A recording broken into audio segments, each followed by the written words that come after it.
Hey folks, I just wanted to talk to you guys real quick about like aggregation. I know there's people posting videos of doing the jar test on soil, and you can see the sand, silt, and clays and the different layers in your soil when you do that.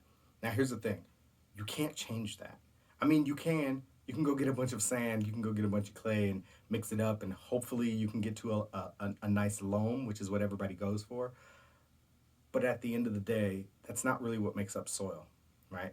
So in the classroom, we talk about the difference between dirt and soil, and we got to remember that there is a difference. And even if you add the right amount of sand, silt, or clay to your soil to get it to a loam, you might still end up with dirt.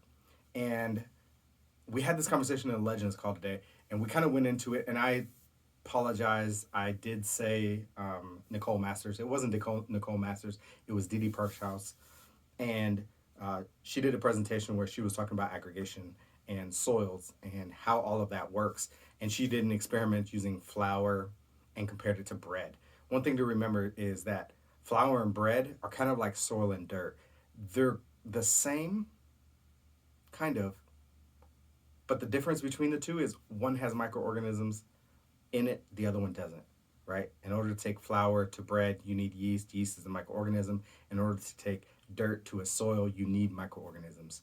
And this is super important when we're talking about creating soils and creating a living soil specifically. So, yes, you can do a soil test to see what the makeup of your soil actually is. In order to change that, you're going to need some dump trucks, or you're going to have to get the living soil just right in order for it to create aggregation in the soil so that plants can get the nutrients that they need and the microbes can do what they need to do. So hopefully that sheds some light on some things. If not, I apologize. You can ask me more questions in the comments or shoot me a DM. All right, we'll see you in the next video. Bye bye for now.